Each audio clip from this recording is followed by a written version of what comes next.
Hello, everybody. My name is Niall Alexander. I'm the Markets and Consumer Insights Manager at Fair4All Finance. I'm sorry I can't be with you today to deliver this in person, but we're all very used to Teams and Zoom and all that kind of thing, so at least we get to do it this way, if nothing else. My job at Fair4All involves looking at the credit markets, looking at what's going on with high cost credit, who's taking it out, what's happening with it, what's going on with community finance, and again, who's using it and what's happening with it just now.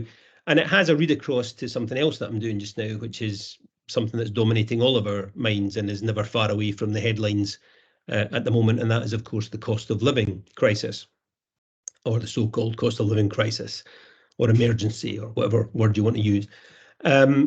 When I first was asked to do this, the first thing that came to mind was that there's always been a cost of living crisis for some households. The fact of the matter is, for some people, there has always been more month than money, and they have always struggled to get by and make choices. And we've seen that increase and escalate over the last decade or so. These headlines about utility rises and about food price rises and about fuel rises, if you look closely at those cuttings, you'll see that they're actually from 2009, that this is nothing new for many households to kind of make do and mend and make a budget and try and kind of juggle the cost of living. So it's nothing new. We are seeing, though, right now for all households, low income households, lower income, middle income, an increase in their bills over the last few months, which will continue over the coming months for a whole host of reasons, some like the blockade of the ports of the Black Sea, a whole host of reasons why these costs are going up and are not going to come down anytime soon. So you have got, in April of this year, we knew that the big one, the utility bill rise, was going to be for those on prepayment meters over £700 in this financial year. Itself a body blow for people who were feeding their meters to buy to get their electricity or their gas. But we also knew from organisations like Kantar that who were speculating that food prices were going to grow by something like £270 for the average family. That's a very difficult one to kind of get to grips with.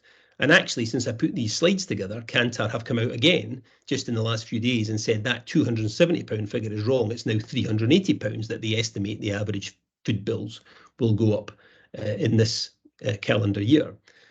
Added to that, you've got all these other pressures of social rents, of water, of all these streaming services that are seeing people not using anymore, of people cancelling gym memberships and not going swimming, all the kind of things that are going on.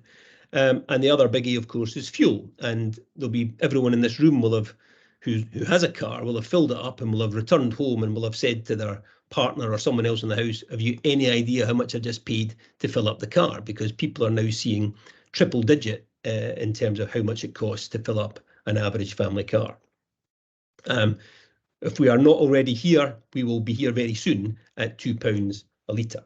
So you got to a position where the governor of the Bank of England is describing this as apocalyptic. So this is the governor of the Bank of England we're talking about, saying things like that. So it's an incredibly difficult time for very many households, with lots of implications for all of us. The government, the UK government, have had a number of goes in the last few months at trying to introduce some mitigation packages. They are under a lot of pressure, understandably, to do something around this. And basically had three different attempts at it. And they now have a £37 billion package in total, if you look at their fact sheet, including £1 billion for local authorities to disperse as hardship funds.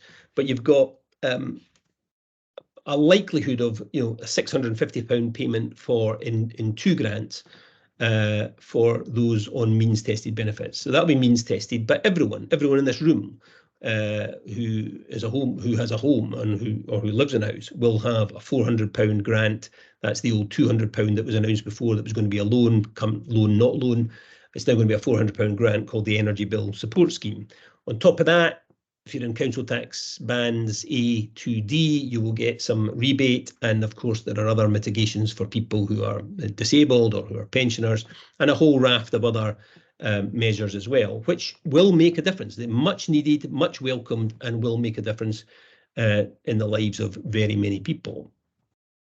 The Resolution Foundation, amongst other organisations, who have played a blinder really since COVID and through the cost of living crisis about kind of analysing what all of this means.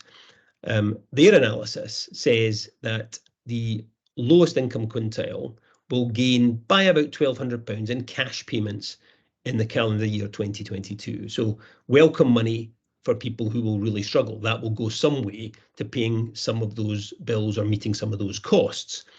Middle income, about £800 of a gain, and those with the broadest shoulders in the top income, a loss of around £450 overall when you take in all the measures together. So that seems to be about right. That seems quite progressive. The reality is that it probably is nowhere near enough, because all of the forecasting around what's going to happen is pretty grim. In fact, it's frightening. So all of these charts have the same axis. I've taken the axis off the bottom, but they all run from April, from 2017 to 2022. So they all have the same time frame, and they all show you the two figures, which are the current figure, the bottom one, of where we're currently at in terms of pounds and pence, or in terms of percentages, and they show you a top figure, which is the likely rise or the known rise by October of this year. So the first one on prepayment price cap, we know that is the one that's already risen by £700 odd to get us to 2017. We know it's going to rise. It's going to rise to at least £2,800 by October, which has astonishing consequences for households trying to heat their homes. The price of fuel will rise. Lots of speculation it'll get to £2 very soon, if not already by the time you see this presentation. And the RPI on food and catering, harder to predict in terms of pounds and pence, because everyone's basket's slightly different, everyone's household type is slightly different. But there is speculation again that for lower income households can reach 15% by October of this year. These are astonishing figures, and we've not seen anything like this in certainly in my lifetime. We've not seen anything. This is like the 70s all over again, or worse. So all of these things will have an impact, but there are other consequences, and as I say, in the game that I'm in around credit, there are huge issues too. So what this means in reality is that in 2017, if you were filling your prepayment meter to get some energy for your house, it would have cost you about £20 a week. By the time we see these rises go through, it's going to cost the equivalent of about £54 a week to get the same amount of energy, £20 to £54. To run a car, average car runs about 7,500 miles apparently per year, about 38 miles to the gallon. So 2017, it would have cost you about £19 a week to keep your car on the road. It's now going to cost you £33 a week. So what's going to happen? We're going to see people driving. We're going to see people not repairing cars. We're going to see people driving on bald tyres. All of these things will happen. People are already struggling, and in many cases turning to credit to make some of those payments. In February of this year, the biggest single month of volume was recorded since 1993. That's the other phrase that they use is since records began. £1.5 billion. And when you look at who was using that, that sadly is disproportionately being used by people who are renting their house, who often are the poorest. And so you've got these rather alarming signs. This will have alarming consequences for lenders and for borrowers who want to get credit. How can you make a judgment about people's affordability when all these things are rising? You can't. It's going to be very, very difficult to do so. And so people will be unable to access credit, and their choices will be even more limited. So what will happen is, and actually even for those people who currently have credit, what you'll see is a rise in can't pays rather than won't pays.